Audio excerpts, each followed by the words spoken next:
एक बार फिर वही हुआ जब हमारे साइंटिस्ट ने, हमारे वैज्ञानिकों ने एक साथ 104 सैटेलाइट छोड़कर दिखाए। प्रधान सेवक नरेंद्र मोदी ने उसका श्रेय खुद ले लिया। जब एक वकील साहब, सांगवान साहब थे, उन्होंने सुप्रीम कोर्ट में लड़ाई लड़के स्टेंट की कीमतें कम करवाई, तो प्रधान सेवक ने उसका भी श्रेय ले लिया। एक बार फिर वही हुआ है। कश्मीर में चिन्नानी नशरी टनल, ये जो सुरंग का उद्घाटन हुआ है, उसमें भी श्रेय ले लिया गया है, जबकि इसकी शुरुआत हुई थी सन 2009 में और उसका उद्घाटन डॉक्टर मनमोहन सिंह ने किया था, जो तब के प्रधानमंत्री थे।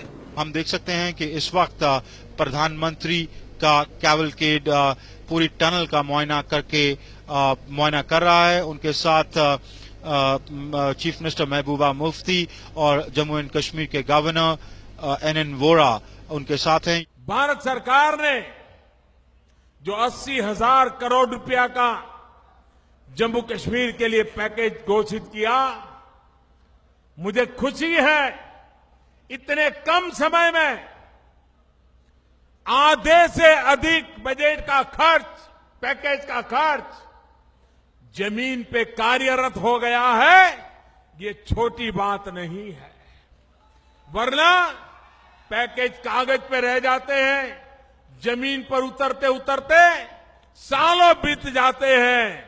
लेकिन महबूबा जी ने और उनकी सरकार ने हर बारीकी को ध्यान देते हुए चीजों को जमीन पर उतारने के लिए जो कड़ी मेहनत की है और जिसके फल नजर आ रहे हैं, मैं इसके लिए जम्मू कश्मीर की सरकार, मुख्यमंत्री, उनकी मंत्री परिषद, उन सबको हृदय से बहुत बहुत बधाई देता हूं। हमने एक दफे पहले भी कहा था कि 56 इंच के सीने में दिल कितना बड़ा है, हमें ये देखना बाकी है। मान लेने में कोई एतराज नहीं होता कि जो स्कीम्स पहली सरकारों ने शुरू की थी उनको आगे बढ़ाया गया। कुछ लोग तो यहां तक मजाक करने लगे हैं कि पिछले 3 साल में अगर कोई नई स्कीम शुरू हुई हो और उसका उद्घाटन भी किया जा रहा हो तो हमें दिखाएं। बहरहाल, ये चिन्नानी नशरी सुरंग पहली मिसाल नहीं है जिसका फाउंडेशन स्टोन, जिसकी शिलान्यास डॉक्टर मनमोहन सिंह ने की थी और श्रेय अब सरकार ले रही है। मैं आपको और भी बताता हूं कि कौन कौन सी ऐसी स्कीम्स हैं जो आगे बढ़ाई गई हैं।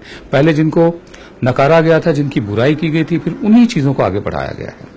राजीव गांधी शिल्पी स्वास्थ्य बीमा योजना को आम आदमी बीमा योजना का नाम दिया गया है और स्वास्थ्य बीमा योजना जो पुरानी चल रही थी उसका नाम बदल दिया गया। सिर्फ योजना वही है, इसका नाम है प्रधानमंत्री जीवन ज्योति बीमा योजना।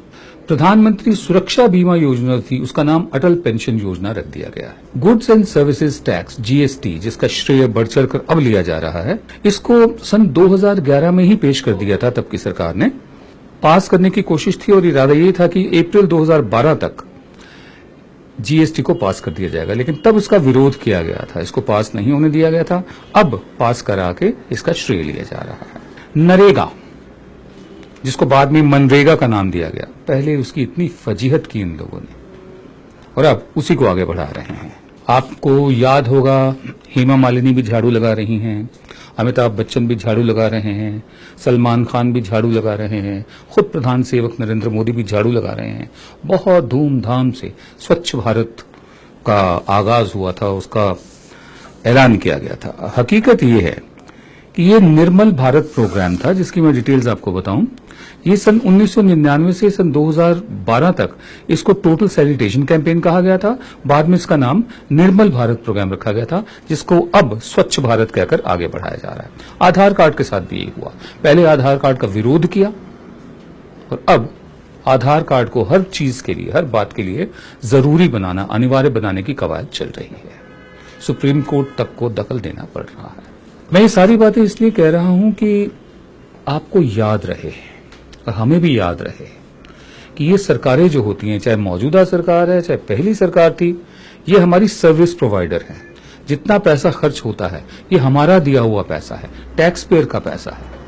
लेकिन हम अभी तक दहशत में हैं कि हाकिम होते हैं ये लोग, तो राजा होते हैं, क्योंकि राजे रजवाड़ों की कहानियां हमारे जहन से भी निकली नहीं है। हमको बहुत पुराने लोकतंत्र नहीं है। सन 47 से हम लोकतंत्र बने हैं। मतलब आप अंदाजा लगा लीजिए, सन 47 से अब 70 साल हुए हैं।